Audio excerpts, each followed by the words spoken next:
ni Marco Cortés, ni Jesús Zambrano, ni Alito Moreno, ni Claudio X González se atrevieron a tanto como hoy Ricardo Monreal. Reapareció en la política, en el centro de la política, de la atención mediática también, Silvano Aureoles. Ese personaje que presuntamente está detrás del desvío de recursos que terminaron en Latinus. Este medio que se ha dedicado al golpeteo a la 4T, al presidente Andrés Manuel López Obrador. El perredista, uno de los últimos gobernadores perredistas, que señaló narcogobierno en tiempos de la 4T. Ese que fue a quejarse de López Obrador a la OEA, ya no sé dónde más, la verdad ni me acuerdo, y no vale la pena ni acordarse. Bueno, pues es el mismo que hoy aparece sonriendo y muy abrazado de Ricardo Monreal. En su cuenta de Twitter, Silvano Aureoles escribió: para lograr coincidencias que recuperen la grandeza de nuestro México, deben dejarse filias y fobias. El proyecto de nación será superior. Esta es la gran coincidencia con Ricardo Monreal. Yo pregunto, ¿se unen Ricardo Monreal y Silvano Aureoles? ¿Para qué? ¿Para ir contra López Obrador y su gobierno? Les vamos pronosticando que al rato no van a ser 2, sino 3, con Porfirio Muñoz Ledo al lado. O si no van a ser 2 ni 3, pueden ser 4, y le sumamos al ingeniero Cuauhtémoc Cárdenas, y así sucesivamente. ¿O de qué estamos hablando? Insisto, ni los de Va por México se atrevieron a tanto como hoy Ricardo Monreal para apadrinar la reaparición de Silvano Aureoles en el ring político. Y para hablar de este y otros temas, saludo a la historiadora Carla Mote, a quien ya extrañaba en estas mesas de diálogo de Sin Censura. Carla, gracias por tu paciencia. ¿Cómo estás? Buenas noches. Yo también extrañaba mucho poder platicar contigo y tu auditorio. Estoy muy bien, muchísimas gracias. Y pues también aprovecho ahorita rápido para felicitarte por estas entrevistas.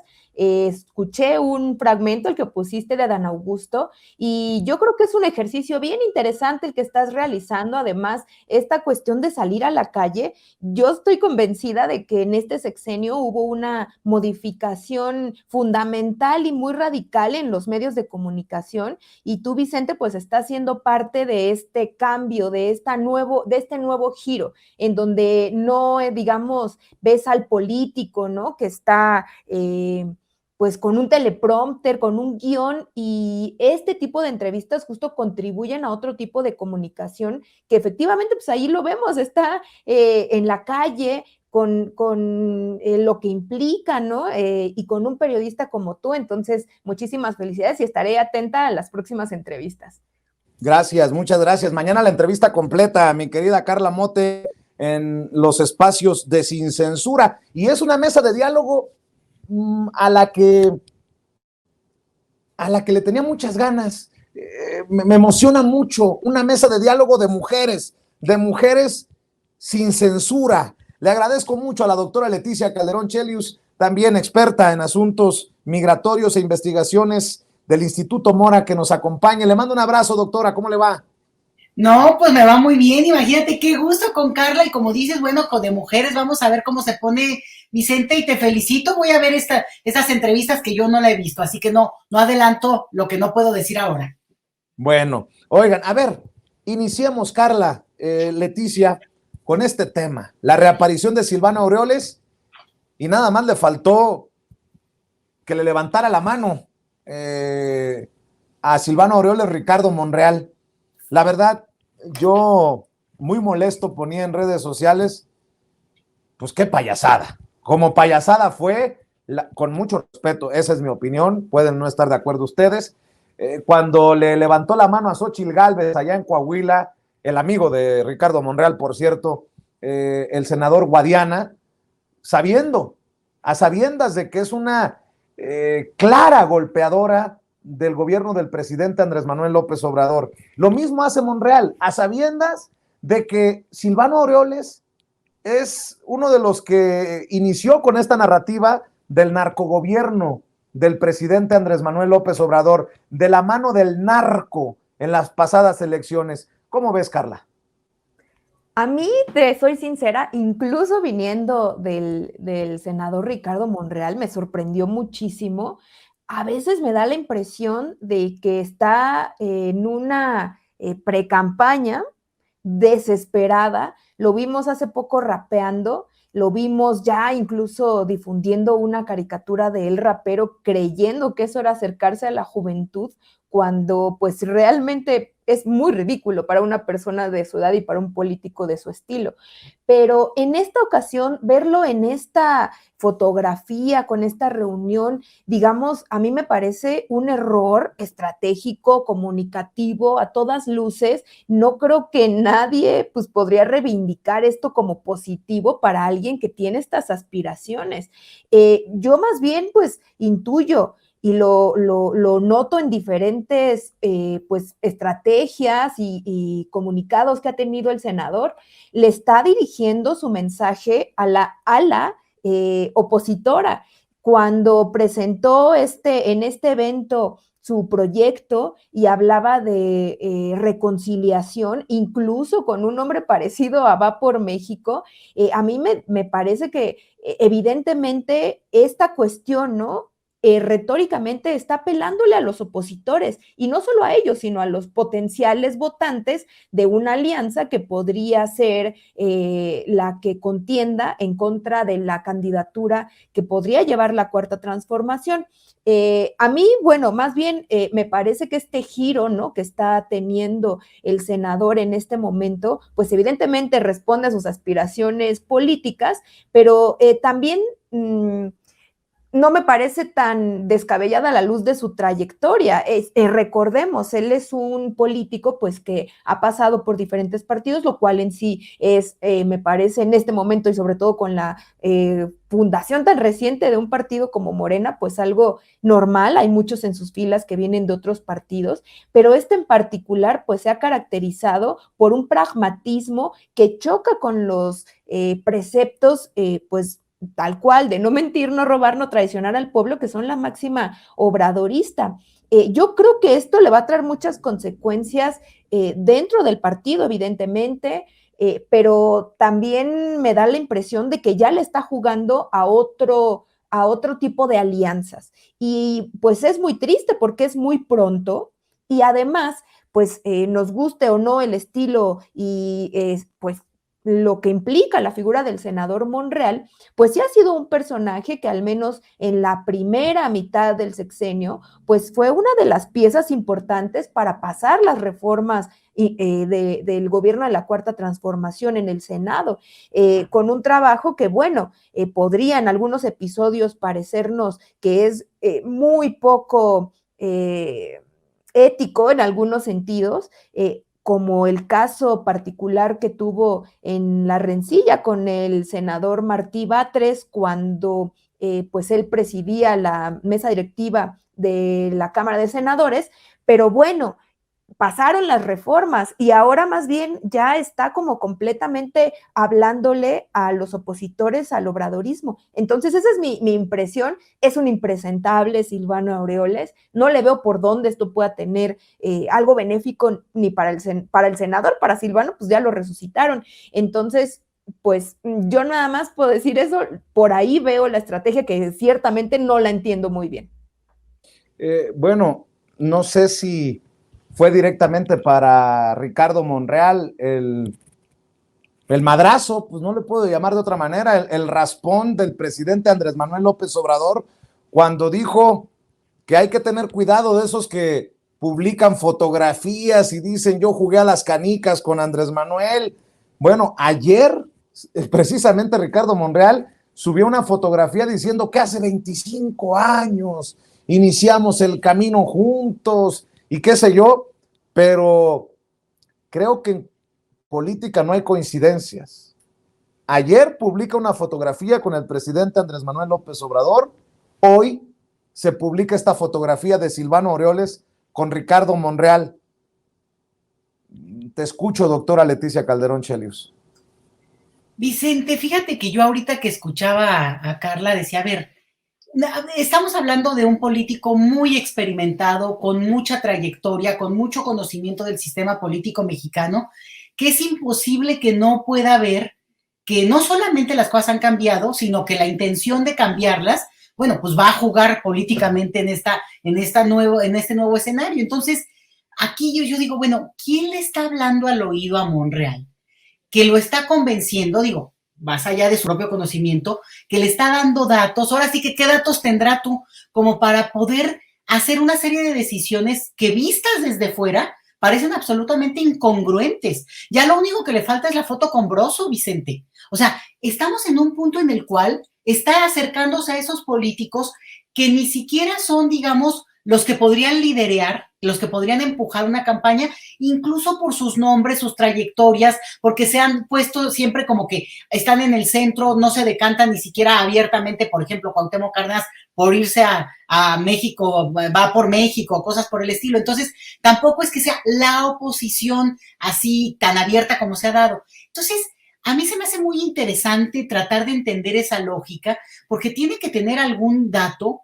Esta foto con Silvano, bueno, a lo mejor serán amigos tú y se la juega, o lo que ha hecho en algún momento defender a la indefendible Sandra Cuevas, este tipo de cosas, pero aquí sí hay un punto en el cual han cambiado las cosas, o sea, se han empezado a abrir, se han empezado como que a manejar un discurso mucho más evidente para todos de que, por un lado, López Obrador dice, yo no voy a hacer un dedazo, no lo voy a hacer, vamos a ver cómo se va a dar ese proceso, pero por lo menos ahorita ustedes están aquí como funcionarios, lo decía Carla, estamos hablando además de un senador que ha tenido un ejercicio de poder completo, absoluto, y con un liderazgo importante. Entonces, ¿qué manera de perder o qué está dispuesto a ganar aunque pierda? ¿No? ¿Qué está mandando de mensaje para poder decir, a ver, me necesitan para hacer ciertas conexiones, más allá de que además aspire a esta cuestión de la presidencia, que es como no sé, ¿no? Es algo tan deseado que de repente la gente se pierde, se le nubla la visión y el futuro. Entonces, sería interesante empezar a ver o entender qué tipo de encuestas está utilizando y está manejando o está teniendo como acceso. Porque si nada más se está dejando llevar porque lo que le digan sus seguidores, pues está cometiendo el peor error que un político podría cometer, y es enceguecerse con lo que le dice su coro y no tratar de, en todo caso, abrirse a una perspectiva más amplia. A mí me parece, digo, así como yo comparto totalmente lo que dice Carla, parece un error de primaria. Digo, cualquiera de nosotros lo ve y dice, pues ¿o no? Tú, pero entonces, ¿qué hay no? detrás, Vicente, no? Pues las decisiones que tomará próximamente Ricardo Monreal, solamente así lo puedo medio, no le puedo dar un poco de sentido. Es más, las redes son implacables, es así, son implacables, malditas o benditas redes sociales. Nada más le voy a pedir a Adriana que me ponga este meme que acaban de mandarme, que ya circula en redes sociales, porque pues mi pecho no es bodega, dicen, ¿no? Ni tampoco el archivo de Sin Censura es para que se llene de imágenes que no usamos. Yo quiero mostrarle nada más cómo son de implacables las redes sociales. En el banquito verde, no es Silvano Aureoles. En el banquito verde ya aparece afuera de Palacio Nacional Ricardo Monreal. Entendió el que entendió. Bueno, así es. Hablando de estos personajes, doctora Carla, hoy el presidente Andrés Manuel López Obrador también fue implacable con Felipe Calderón. Le duela a quien le duela, le pese a quien le pese. Muchos dirán, eso ya hace mucho. ¿Cómo ahorrándose con austeridad republicana más de 2 billones de pesos, le presta atención a la pensión que tenía Felipe Calderón? Bueno, pues para que vean el nivel de saqueo, el nivel de sinvergüenzada que había en la clase gobernante, en la clase del pues del poder en México antes de que llegara la Cuarta Transformación. Estas son las declaraciones del presidente Andrés Manuel López Obrador, que exhibe a Felipe Calderón porque recibía una pensión mayor a los expresidentes de Estados Unidos. Era a nivel mundial, si recuerdo bien, corríjanme si estoy equivocado, el presidente o expresidente que tenía una pensión más grande en comparación a otros líderes mundiales. Hágame usted el favor, el que nos dejó bañado en sangre el país. Eso sí es repugnante. Vea y escuche. Todo esto está completamente distinto, porque yo neto, como se comentó ayer, gano 130.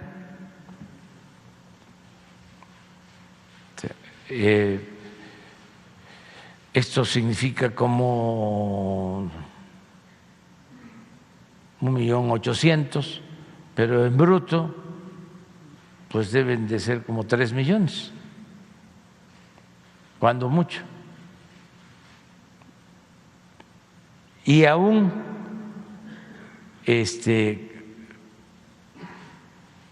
con los amparos, de todas maneras ya no se gana lo mismo en el Poder Judicial. Y habían en el Poder Judicial gastos que ya no existen. Por ejemplo, ministros tenían gastos para sus domicilios, trabajadoras domésticas y otros gastos. Todo eso ya se ha venido quitando. A ver, de las pensiones. Miren, estas eran las pensiones que recibían los expresidentes.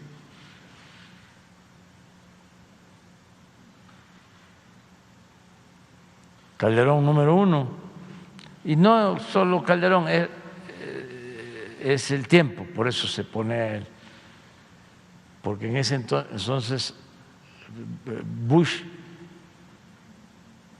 estos son 54 millones anuales total de pensión.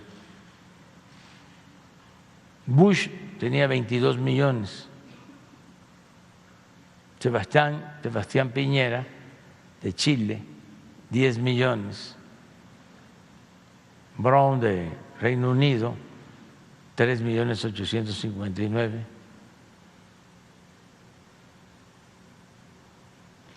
Colombia, Uribe, 2.460.000. Y Aznar, de España, 2.166.000. Todo eso ya no existe en el caso de nuestro país. Y eso país. Es lo que les duele a muchos. Eso es lo que les duele a muchos, que ya no existe. Mi querida Carla, querida doctora Leticia Calderón Chelius, ¿cómo es posible? ¿Cómo es posible que todavía haya personas que defiendan que un expresidente tenía una pensión mayor a lo que gana hoy? El presidente, el hombre que lleva las riendas del país. No, yo no entiendo. Además, lo que decía antes de exhibir la pensión que tenía Felipe Calderón como expresidente, magistrados, gente privilegiada que le pagábamos hasta la señora que les ayudaba en la casa. Bueno, pues qué carambas, ¿en qué país vivían? ¿Qué país no veían de estos millones de pobres que ahora le reclaman al presidente actual, Andrés Manuel López Obrador? Estos no tienen vergüenza. Bien dice mi papá, hay que ser cochis, pero no tan trompudos. Y estos sí que son trompudos, los que siguen suspirando por lo que tenían, querida Carla. Bueno, pues esta revelación sin duda viene también en el marco del anuncio que hizo el presidente sobre el paso ya desde la austeridad republicana a la pobreza franciscana. Hay una intención del Ejecutivo para reducir todavía más lo que tiene que ver con gastos suntuarios, con viajes, y nos hemos dado cuenta que el ahorro pues sí es significativo.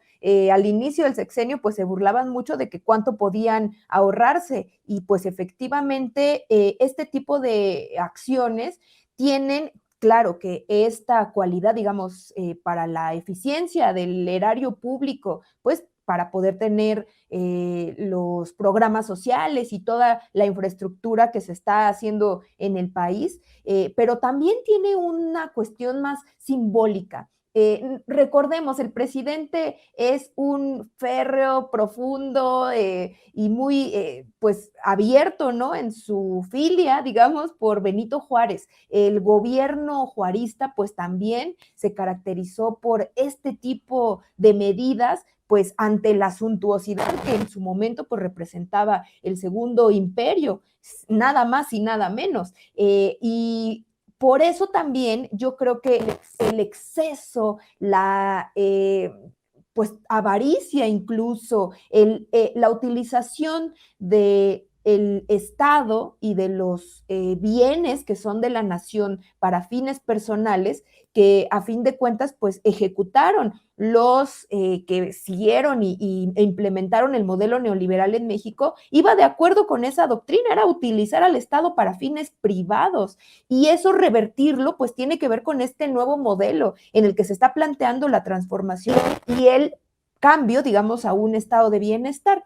Yo justo estaba hoy también muy atenta a los memes y a las, pues estas opiniones, ¿no? De opositores, y pues no cesan en esta idea mal entendida de la austeridad republicana, porque, por ejemplo, repiten una y otra vez el inquilino de Palacio y poniendo incluso fotografías del presidente Andrés Manuel en Palacio Nacional, como si eso fuera suntuosidad y fuera contrario a la austeridad republicana, o en este caso a lo que se viene, que es la pobreza franciscana. No entienden que una cosa pues son los recursos públicos, el patrimonio incluso de la nación, y otra que eso implique llevárselo para su vida privada, para sus cuentas privadas.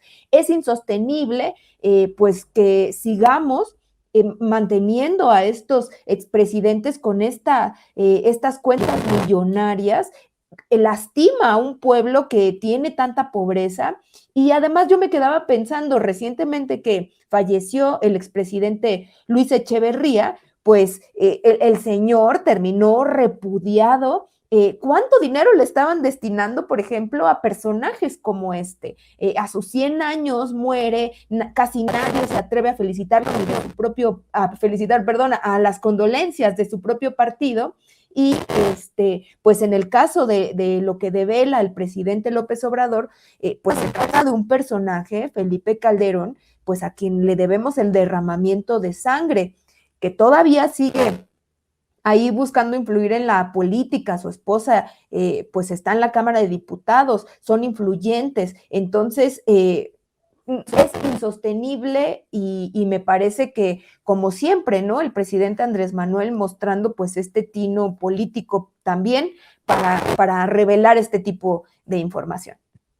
Doctora Leticia Calderón Chelius, y todavía hay algunos que dicen que este gobierno es igual o peor que los anteriores. Eso sí es no tener vergüenza, doctora.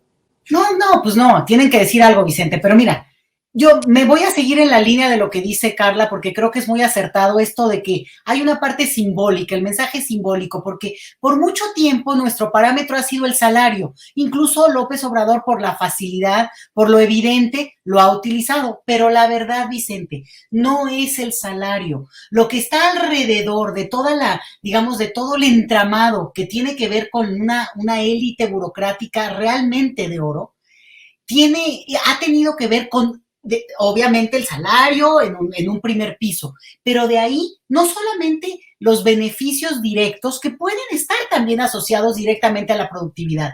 Yo me acordé de un caso y que lo usa el presidente en el caso de los otros presidentes, porque es también muy didáctico, es profundamente pedagógico. Los ubicamos, no puede haber alguien que no sepa quién es. Sin embargo, es de usos y costumbres, había sido de usos y costumbres y legalmente aceptado, además, el hecho de que los funcionarios se podían jubilar fuera de tiempo de la edad. muy adelantado. Yo me acuerdo mucho del caso de Gurría. Gurría fue secretario, bueno, tuvo un montón de cargos con Salinas de Gortari. Y después se fue a la OCDE, fue presidente de la OCDE durante mucho tiempo, pero él se jubiló como a los 40 años, Vicente, a los 40 años de edad. ¿Y qué quiere decir esto? Que hay alguna cláusula que permitió que donde él estaba trabajando en ese momento, aun cuando tenía un par de años trabajando ahí, le permitiera jubilarse. Y después, claro, a los 3 días ya estaba trabajando en otra parte. Y de hecho, como te comento, se fue años a la OCDE para representar, no a México, porque ahí como presidente, pero además sí, atreviéndose a recetarnos una cantidad de, digamos, condiciones y reglas que México debería de seguir en la ortodoxia neoliberal. Entonces, a lo que voy es muy interesante oírlo, te digo, como muy fácil, como muy de ABC, es el presidente, y ves cuánto ganaba y dices, híjole, bueno, pero no se dejen guiar solo por eso. El asunto es que abajo de esta parte, y a mí me consta, Vicente, yo lo llegué a ver, esto de que gente que de repente renunciaba de un empleo, pero acordado, legalmente cubierto, esa es la otra cosa. Todo esto no quiere decir que haya sido ilegal, sino que el entramado jurídico ha estado creado para permitir estas salidas para beneficio absolutamente abusivo, aun cuando no fuera ilegal. Entonces, gente que renuncia y el lunes ya está empleado de nuevo en el mismo puesto que a su vez había tenido antes, nada más que, haz de cuenta, incluida el bono de despido y los 12 meses que le debían de no sé qué más. O sea, una parte que ahí es donde se tomaba el recurso extraordinario que, repito, y ahí es donde está lo difícil también de llegar al meollo del asunto. No necesariamente es que era ilegal. Y ahí es donde creo que nos obliga, nos permite meternos, habría que investigar a fondo cómo se fueron dando las últimas, digamos, jubilaciones en tiempo y en edad. ¿Por qué? Porque aquí hay una disputa mundial por el tema de las jubilaciones. La verdad es que hay un asunto muy delicado y sin embargo tienes un país como México en que se puede jubilar un señor a los 40 años. ¿Por qué? Pues porque hay salidas legales que se lo permitieron. Y estoy hablando de uno que conozco, pero júralo que esto se debe de repetir. Tú mencionaste el caso del poder de la Suprema Corte y el poder, las fiscalías y todo este entramado que es tremendo. Bueno, ahí es un pasadero también, no solamente de esos macrosalarios, sino de todo esto. ¿Y quién crea las leyes, Vicente? Dime quién ha construido ese andamiaje legal.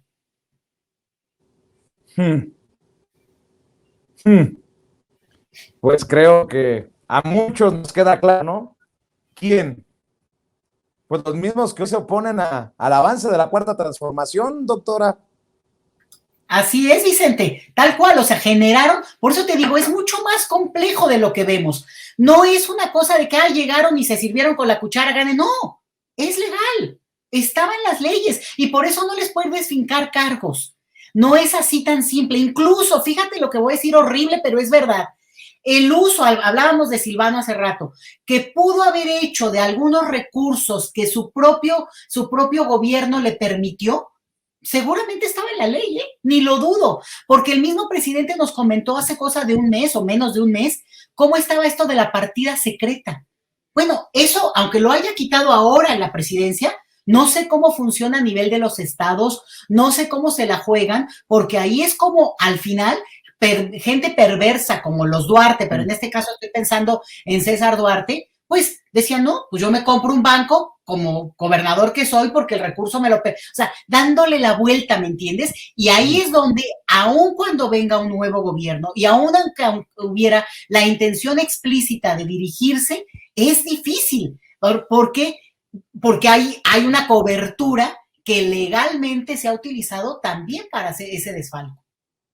Así es, y déjenme poner, hablando de personajes perversos, este tema sobre la mesa, en esta mesa de diálogo con Carla Mote, la historiadora Carla Mote y la doctora Leticia Calderón Chelius, experta en asuntos migratorios e investigadora del Instituto Mora.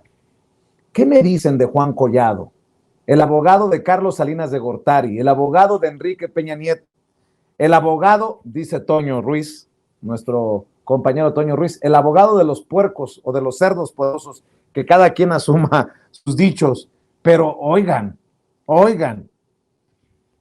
A mí me criticaron que porque debido a mi insistencia se alertó a Peña Nieto que la UIF había denunciado al expresidente priista Enrique Peña Nieto y que ya había una carpeta de investigación en la Fiscalía General de la República.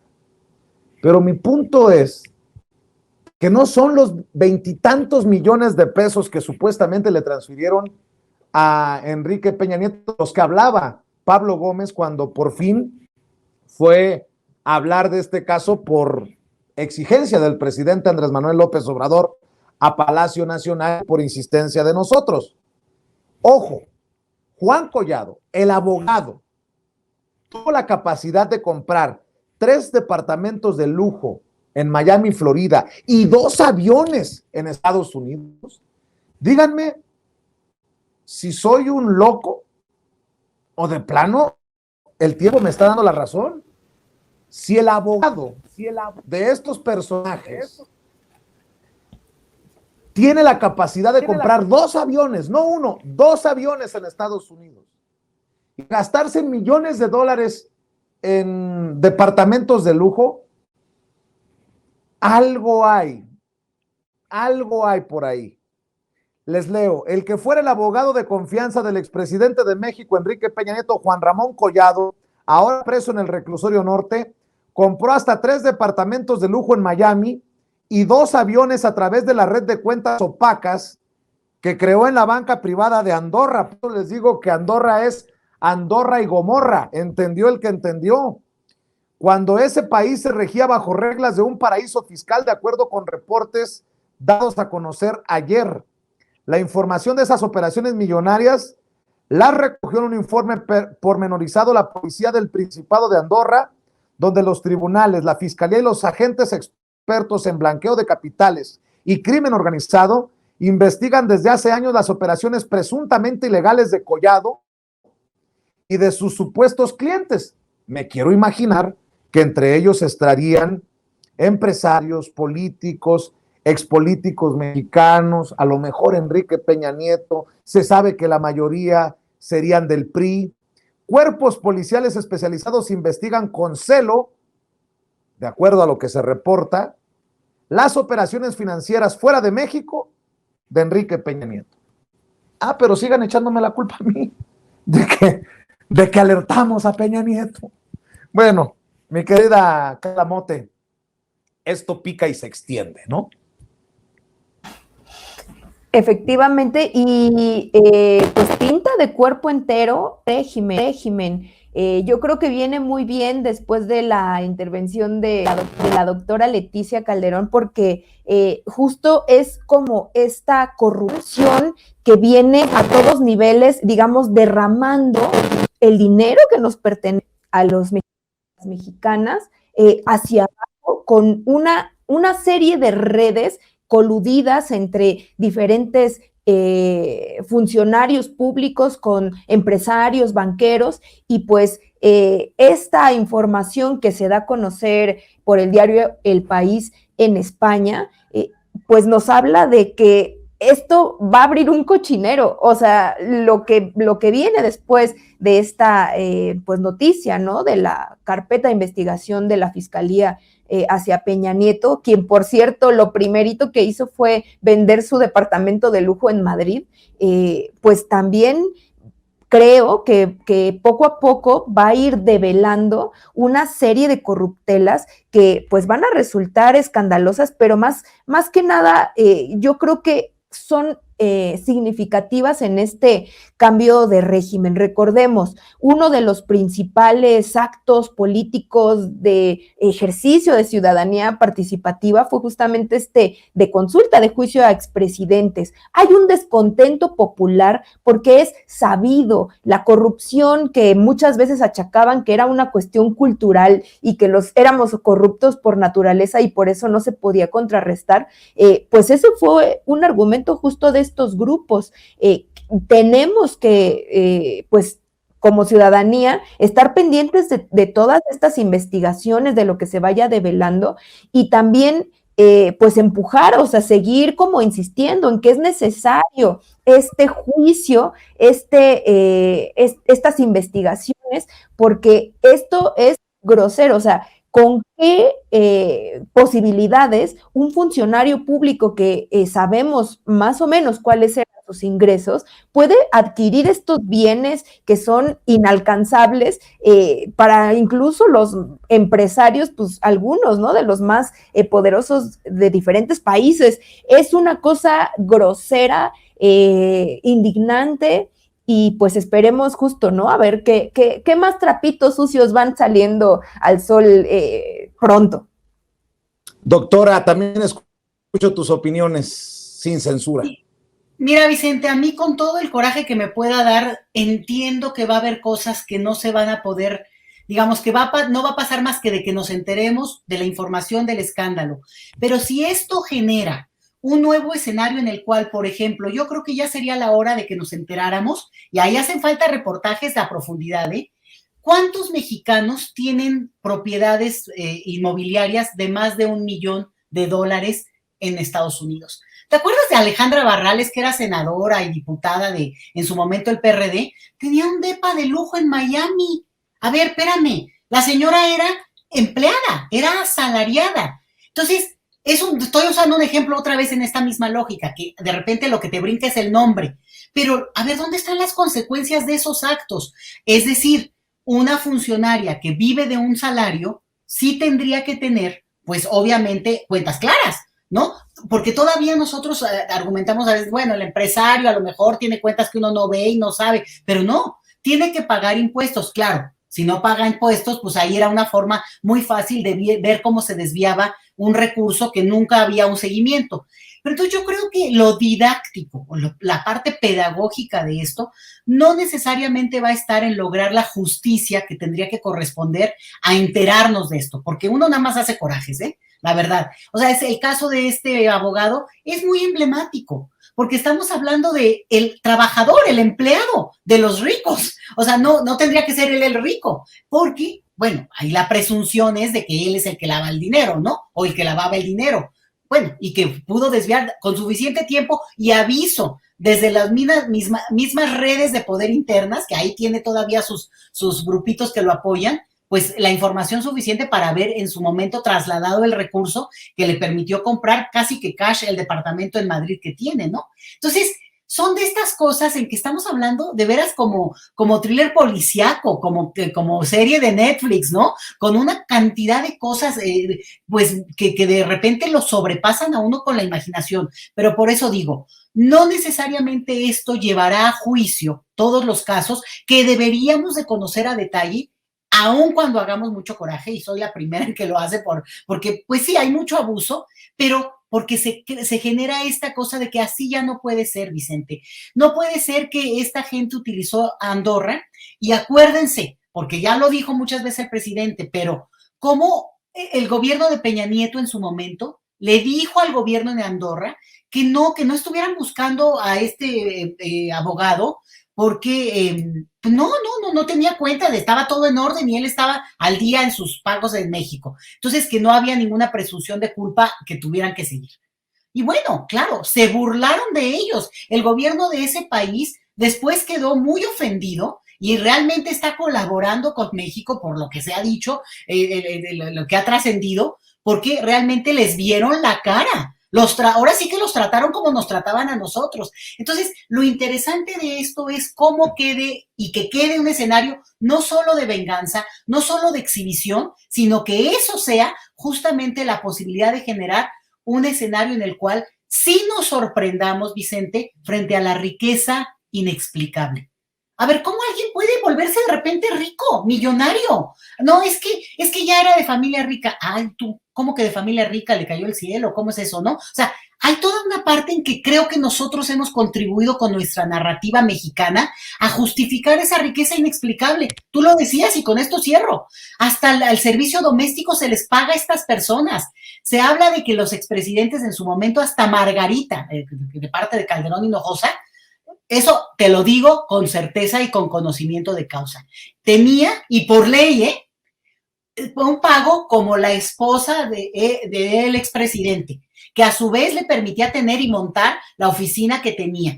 O sea, es una cosa que volvemos al punto. el entramado legal es fundamental de modificar, como se ha hecho en algunos puntos, pero en serio, Vicente, porque esa es una trampa que se nos puede quedar para el futuro.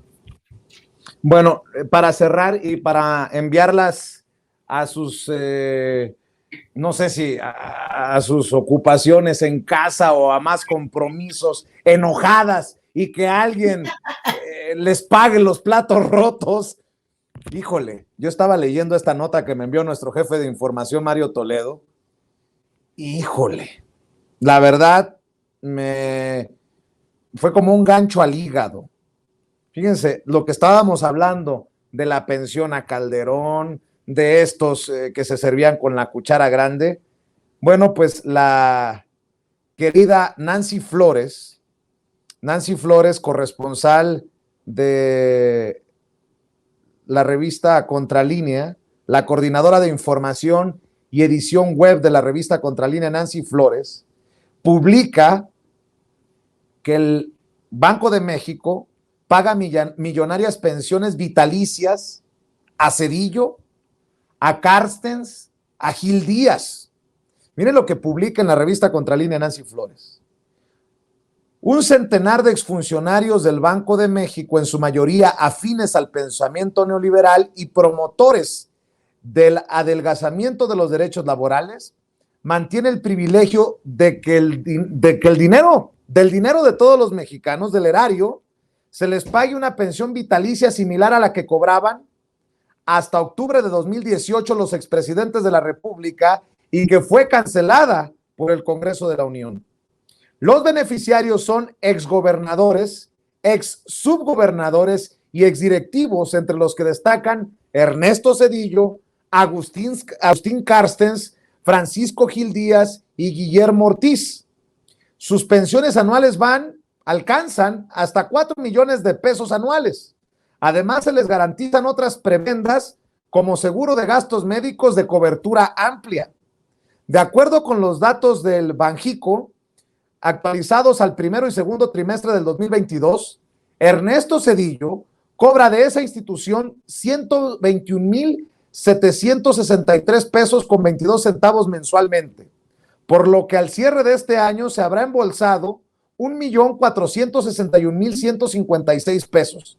O sea, el que nos tiene metidos en lo del Fobaproa, que tendrán que pagar mi hijo, mis nietos, con el favor de Dios, espero tener, a lo mejor hasta los hijos de mis nietos, mis bisnietos.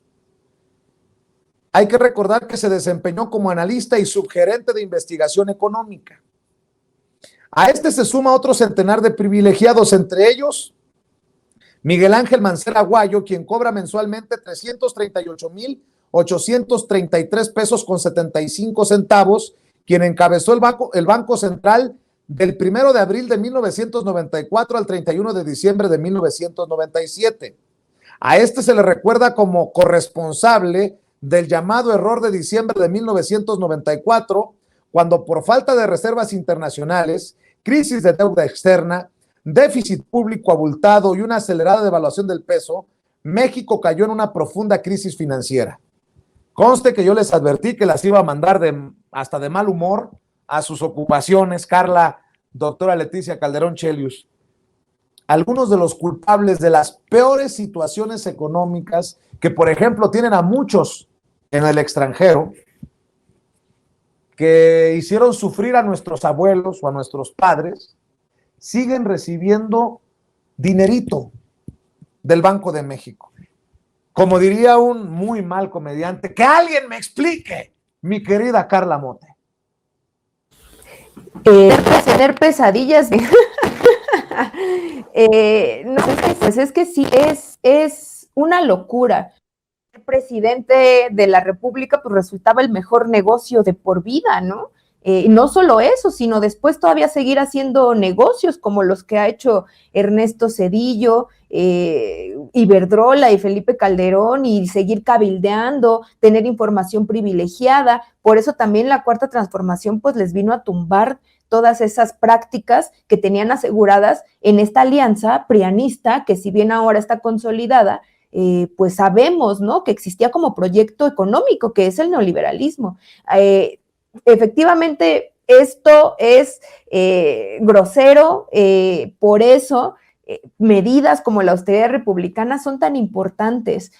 A un nivel eso es real porque hay un ahorro significativo, pero también es simbólico, es pues la máxima de que el poder político tiene que ser para servir, no para servirse, y eso es una modificación que es importantísima en nuestra cultura política. Esas cosas son intolerables y creo que pues afortunadamente hay un cambio de discurso que pues tendrá que irse asentando y también a la par de las acciones políticas y sociales, pero pues sí, deja sin palabras. Pues en plena cuarta transformación, y qué bueno que hubo cambio de régimen, de visión de país, nos enteramos de estas cosas, porque si hubiera llegado Mitt o hubiera llegado Anaya, nunca nos hubiéramos enterado de esto, doctora. Pero, híjole, qué difícil píldora para digerir, ¿no? Bueno, ahorita mencionas a Mitt. Mitt debe tener una pensión, por supuesto. O sea, de repente dices, bueno, ¿qué va a hacer esta gente o a qué se dedica? Pues ellos tienen pensiones y ninguna de menos de 100,000 pesos, Vicente. Entonces, bueno, pues obviamente lo complementan con seguramente el despacho que tiene él en este caso, ¿no? Entonces, ojo con eso, yo creo que es un gran tema y qué bueno que lo pusiste con el reportaje que mencionas de gente muy seria. Yo creo que habría que darle una vuelta a eso y los políticos que nos representan tendrían que hacer reformas contundentes respecto al derecho, porque es un derecho, tener una jubilación, tener una pensión, tener un bono de cuando dependiendo las condiciones en las cuales sales de un trabajo, también tener una compensación, eso es totalmente legal. Pero tener un sueldo vitalicio, yo creo que estamos hablando de algo que tendría que explicárnoslo, sobre todo, digo, vamos a suponer a alguien que por alguna razón ya no podría volver a trabajar nunca. Bueno, pues entonces, digo, claramente se entiende que tendría que tener ese apoyo, pero cualquiera, no nada más estos personajes. Entonces, yo creo que son figuras que tienen cierta nobleza, otra vez, si hubiera una razón, pero no en los políticos o funcionarios que además están en el mejor momento de sus vidas laborales y además gente como Zedillo, digo, porque es ya el emblemático en este momento, se fue para luego emplearse con lo que había vendido, que eran los ferrocarriles nacionales, ¿no? Como lo han hecho otros. Entonces, júralo que Georgina Kessner, por ejemplo, también tiene alguna pensión vitalicia. Hace rato mencionaste a Miguel Ángel Mancera del reportaje y yo tengo la duda, porque Miguel Ángel Mancera no estuvo en el Banco de México, pero si fuera así, pues entonces tiene una pensión desde hace 20 años. Entonces, lo que hemos visto es... No es el ex jefe de gobierno.